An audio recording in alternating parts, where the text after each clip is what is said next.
Assalamualaikum warahmatullahi wabarakatuh. Perkenalkan, kami dari kelompok 7. Kami akan menjelaskan materi tentang penanganan konflik dan negosiasi. Di dalam kelompok 7 ini kami beranggotakan 2 orang. Anggota yang pertama adalah saya sendiri. Perkenalkan, nama saya Mas Wulan Ismail, dan anggota yang kedua adalah teman saya yang bernama Dewi Nurfadila Olii. Saya akan menjelaskan materi tentang penanganan konflik. Dalam pengertian konflik akan dijelaskan dalam PPT berikut. Pengertian konflik. Nah, konflik ini dia berasal dari kata kerja Latin yaitu configure. Configure ini artinya saling memukul. Konflik merupakan suatu situasi di mana dua orang atau lebih ataupun dua kelompok yang tidak setuju terhadap hal-hal ataupun situasi yang berkaitan dengan kepentingan yang bersifat berlawanan atau bertolak belakang. Nah, artinya ketika kedua kelompok ini tidak mencapai kesepakatan bersama, maka konflik ini akan terjadi dan akan berdampak kepada hal yang negatif, yaitu antara dua kelompok ini bisa terjadi saling memukul. Selanjutnya, sifat konflik. Nah, di dalam sifat konflik ini dibagi menjadi dua. Yang pertama ada sifat konflik destruktif dan yang kedua ada sifat konflik konstruktif. Nah, di dalam sifat konflik yang destruktif ini adalah konflik yang dapat merusak. Konflik ini timbul apabila seseorang ataupun di dalam kelompok itu anggotanya itu tidak merasa puas dengan hasil yang didapat, sehingga arah dari konflik ini dapat merusak. Contoh dari sifat konflik destruktif ini adalah perkelahian, yaitu perkelahian antara anggota kelompok yang satu dan anggota kelompok lainnya. Nah, konflik ini akan berdampak pada sulitnya berhubungan baik dengan orang lain. Sifat konflik yang kedua yaitu konflik konstruktif. Nah, konflik ini adalah konflik yang dapat membangun. Konflik ini memiliki banyak sekali dampak positif. Antara lain, konflik ini dia mampu meningkatkan hubungan dalam kelompok, sehingga hubungan antar kelompok itu menjadi lebih erat. Selanjutnya pada subbab ketiga yaitu pemicu dan penyebab konflik. Di dalam sebuah kelompok pasti ada perasaan anggota kelompok itu merasakan adanya ketidakadilan di antara anggota kelompok yang satu dan anggota kelompok yang lainnya. Hal ini bisa menjadi keretanan hubungan antar kelompok dan bisa menjadi pemicu terjadinya konflik di dalam kelompok. Ketidakpercayaan antara anggota kelompok pun bisa menjadi salah satu pemicu terjadinya konflik. Nah, yang kedua ada penyebab terjadinya konflik. Penyebab terjadinya konflik itu antara lain yang pertama ada perbedaan individu. Artinya, setiap individu dalam kelompok itu memiliki pendirian dan perasaan yang berbeda-beda. Yang kedua ada perbedaan latar belakang kebudayaan. Artinya, setiap anggota kelompok itu mempunyai latar belakang budaya yang berbeda-beda sehingga bisa membentuk pribadi-pribadi yang berbeda. Selanjutnya ada perbedaan kepentingan. Artinya, adanya perbedaan kepentingan antara kelompok yang satu dan yang lainnya. Nah, yang terakhir ada perubahan-perubahan nilai yang cepat dan mendadak dalam masyarakat. Keempat ini bisa menjadi penyebab terjadinya konflik di dalam sebuah kelompok. Selanjutnya jenis atau level konflik. Nah, jenis atau level konflik ini dibagi menjadi 6 konflik. Konflik yang pertama adalah konflik intrapersonal. Konflik ini bisa terjadi pada diri seseorang terkait dengan status kedudukan atau peran yang dimainkannya. Nah, konflik yang kedua yaitu konflik interpersonal.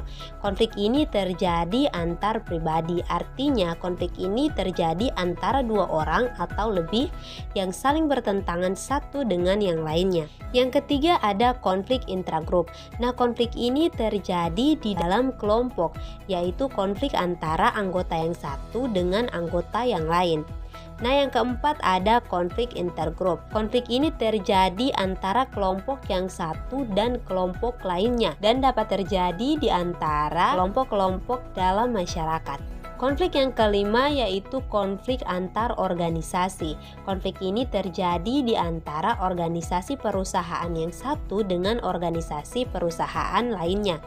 Dan yang keenam adalah konflik antar negara. Konflik ini timbul antara negara yang satu dengan negara yang lain. Selanjutnya yaitu isi konflik. Nah, isi konflik ini ada 4 jenis. Yang pertama ada konflik nilai.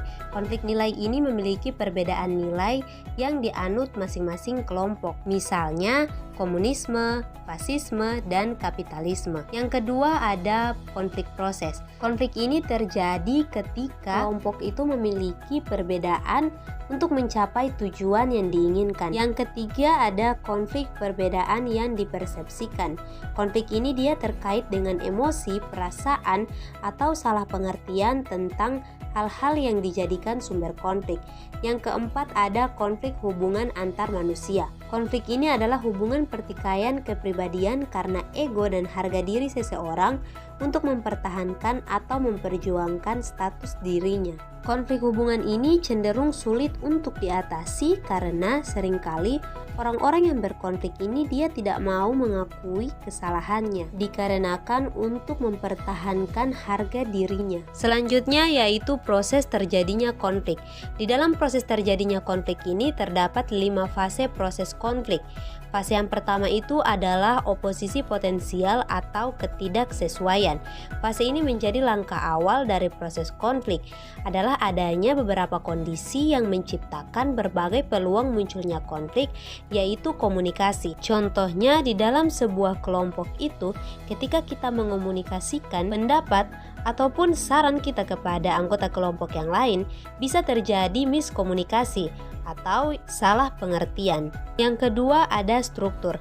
Nah, contoh dari struktur ini pada sebuah kelompok adanya ketidaksesuaian antara tugas yang diberikan kepada anggota kelompok dan ketidaksesuaian gaya kepemimpinan dalam sebuah kelompok serta sistem penghargaan di dalam sebuah kelompok. Yang ketiga ada variabel pribadi. Variabel pribadi ini dia misalnya faktor pribadi, yaitu nilai yang dianut masing-masing anggota kelompok. Fase yang kedua yaitu pengenalan dan personalisasi. Di fase ini isu-isu konflik cenderung mulai ditetapkan. Emosi ini memegang peran besar dalam menetapkan persepsi adanya konflik ataupun konflik yang benar-benar dirasakan oleh pihak-pihak yang terlibat. Fase yang ketiga ada intensi. Nah, intensi ini artinya keputusan untuk bertindak dengan cara yang telah ditetapkan dalam episode konflik yang tengah dihadapi. Ada 5 cara intens mengatasi konflik, yaitu yang pertama ada kompetisi, yang kedua ada kolaborasi, yang ketiga ada menghindari, yang keempat ada akomodasi, dan yang terakhir ada kompromi. Fase yang keempat adalah perilaku.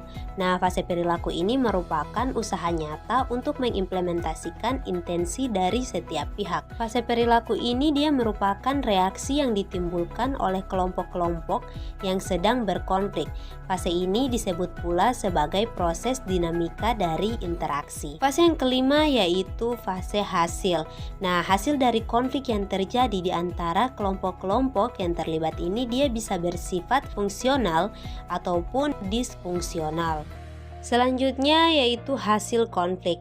Nah, hasil konflik ini kan tadi sudah dijelaskan dia bisa menjadi 2, yaitu fungsional ataupun dia disfungsional. Nah, hasil yang bersifat fungsional ini dia bisa meningkatkan kinerja kelompok, bisa meningkatkan kualitas kelompok dalam kreativitas dan inovasi serta mempromosikan minat dan keingintahuan para anggota kelompok serta mendorong produktivitas kelompok. Yang kedua ada hasil disfungsional. Hasil dari disfungsional ini adalah kebalikan dari hasil fungsional, yaitu artinya hasil disfungsional itu dia bisa menghalangi atau menurunkan kinerja kelompok. Nah, hasil dari konflik disfungsional ini dia mengarah pada kemunduran komunikasi, pelemahan kekompakan kelompok, dan bisa mengancam kehidupan kelompok. Nah, selanjutnya materi terakhir dari penanganan konflik ini ada metode dan strategi menyelesaikan konflik. Nah, di dalam metode ini dia terdapat 5 metode dalam penyelesaian konflik, yaitu yang pertama adalah menghindar. Contohnya ketika ada masalah konflik yang tidak terlalu penting, maka kita bisa melakukan metode menghindar untuk tidak menimbulkan konflik yang lebih besar. Nah, yang kedua ada mengakomodasi. Metode ini dipakai untuk memberikan kesempatan kepada pihak lain untuk mengatur strategi pemecahan masalah atau mengambil keputusan. Yang ketiga ada metode kompetisi. Contohnya ketika terjadi sebuah konflik dan kita mempunyai informasi tentang konflik tersebut, kita bisa mengemukakan pendapat yang kita miliki dengan fakta ataupun pengetahuan yang kita miliki. Metode yang keempat yaitu kompromi atau negosiasi. Nah, ketika ada pihak-pihak yang berkonflik, maka kita bisa menawarkan kompromi atau negosiasi. Artinya, kita bisa memberikan peluang keuntungan bagi semua pihak. Dan metode yang terakhir yaitu memecahkan masalah atau kolaborasi. Ketika terjadinya sebuah konflik di dalam suatu kelompok, maka kita harus mempunyai tujuan penyelesaian masalah yang terjadi. Untuk strategi menyelesaikan konflik itu, dia terdapat dua strategi dalam menghadapi konflik atau menyelesaikan konflik, yaitu mencapai kesepakatan yang memuaskan kebutuhan guna untuk mencapai tujuan yang diinginkan. Yang kedua, dia memelihara hubungan yang baik dengan orang lain. Nah, demikianlah pemaparan materi dari penanganan konflik. Nah, untuk materi negosiasi akan dilanjutkan oleh teman saya yang bernama Dewi Nurfadila Olii. Baik, perkenalkan nama saya Dewi Nurfadila Olii. Di sini saya akan melanjutkan pemaparan materi bagian bab 14 tentang negosiasi yang terdiri dari 6 subbab. Yakni yang pertama ada pengertian negosiasi, yang kedua ada strategi, taktik, dan perilaku negosiasi, yang ketiga ada kaidah utama negosiasi, yang keempat ada tahapan negosiasi, yang kelima anjuran dan larangan dalam bernegosiasi, dan yang terakhir ada hasil negosiasi. Negosiasi adalah sebuah proses emosional dan merupakan satu faktor terpenting dalam mengemukakan keinginan kita terhadap orang atau pihak lain secara persuasif. Negosiasi adalah proses tawar-menawar antara dua pihak atau lebih dalam mengemukakan keinginan kita terhadap orang lain atau orang lain kepada kita. Dengan kata lain, kedua pihak tersebut sama-sama memiliki kepentingan satu sama lain. Kemudian terjadilah proses tawar-menawar atau pembicaraan untuk mencapai maksud tujuan atau kesepakatan yang saling menguntungkan. Banyak hal yang dapat dinegosiasikan dan berakhir pada nilai apa yang ingin diperoleh. Menurut Robbins dan Judge 2012, terdapat dua jenis nilai, yaitu nilai terminal dan nilai instrumental. Nilai terminal yaitu keinginan atau tujuan-tujuan yang ingin dicapai individu atau kelompok, seperti kebebasan atau rasa hormat diri. Sedangkan nilai instrumental yaitu perilaku atau cara-cara yang lebih disukai untuk mencapai nilai-nilai terminal individu atau kelompok, seperti tanggung jawab dan kejujuran. Selanjutnya ada strategi, taktik, dan perilaku negosiasi. Negosiasi menuntut strategi dan taktik karena pada dasarnya setiap orang tidak mau mengalah, tidak mau dipaksa atau ditekan. Nah, hubungan strategi dan taktik dalam negosiasi yaitu jika strategi sudah terpikirkan atau sudah berada dalam kepala kita, mulai dari keinginan hingga kebutuhan untuk mewujudkan keinginan tersebut, maka taktik adalah satu bentuk untuk mewujudkan apa yang ada dalam pikiran tersebut menjadi satu tindakan. Nah, perilaku atau behavior merupakan komponen utama dalam keahlian bernegosiasi. Perilaku ini disusun dan dibentuk berdasarkan taktik dan strategi negosiasi. Menurut Hayes 2002, bentuk-bentuk perilaku dalam negosiasi mencakup mengirim informasi kepada pihak lain, pencarian informasi mengenai kondisi lawan, argumentasi, mencari pemenuhan atau kepatuhan, menghasilkan ide, penawaran, menghasilkan dan menetapkan sanksi. Selanjutnya ada kaidah utama negosiasi. Nah, dalam kaidah utama negosiasi ada banyak prinsip penting dan taktik yang perlu diperhatikan dalam bernegosiasi. Antaranya seperti tidak mengabaikan persiapan, dalam hal ini memiliki rencana yang jelas seperti tujuan atau hal apa saja yang ditargetkan dalam proses negosiasi yang akan dilakukan. Selain itu juga ada empati yang menjadi penting dalam sebuah proses negosiasi, seperti dengan melihat setiap masalah yang dibicarakan melalui sudut pandang orang lain secara objektif. Berikut ada tahapan negosiasi. Nah, dalam proses negosiasi bukanlah satu hal yang instan yang dapat segera diperoleh hasilnya. Proses negosiasi yang berlangsung dalam sekali pertemuan atau pembicaraan biasanya jarang terjadi. Negosiasi menuntut proses yang berlangsung secara terus-menerus sehingga tercapai kesepakatan bagi kedua belah pihak. Yang diharapkan di sini justru proses negosiasi berjalan dengan efektif dan efisien. Oleh sebab itu, sebelum melakukan negosiasi perlu dilakukan persiapan dan rencana yang matang. Setidaknya ada 4 tahapan atau proses negosiasi, yaitu perencanaan, persiapan, pelaksanaan, dan peninjauan. Anjuran dan larangan dalam bernegosiasi. Dalam bernegosiasi, seringkali kita berhadapan dengan orang-orang yang lebih suka mempertahankan pendirian tanpa mau menerima alternatif yang lebih efektif. Dalam hal ini ada beberapa hal yang perlu diperhatikan dan juga dihindari dalam bernegosiasi. Nah, yang perlu kita hindari dalam bernegosiasi salah satunya adalah secara periodik membuat ringkasan bidang-bidang yang telah mencapai kesepakatan dan memperlihatkan antusiasme kita pada langkah-langkah yang telah berhasil membawa kesepakatan. Selanjutnya, beberapa hal yang perlu dihindari ketika kita melakukan sebuah negosiasi antara lain seperti ragu-ragu untuk bertanya, menjanjikan sesuatu yang tidak mungkin dilaksanakan, berbohong, atau mencoba mengintimidasi. Yang terakhir ada hasil negosiasi. Nah, dalam hasil negosiasi ini terdapat 4 kemungkinan hasil yang akan diperoleh para negosiator. Yang pertama ada menang kalah, yang kedua kalah menang, yang ketiga kalah kalah, yang keempat menang menang. Nah, yang diupayakan dalam negosiasi ini adalah situasi menang-menang.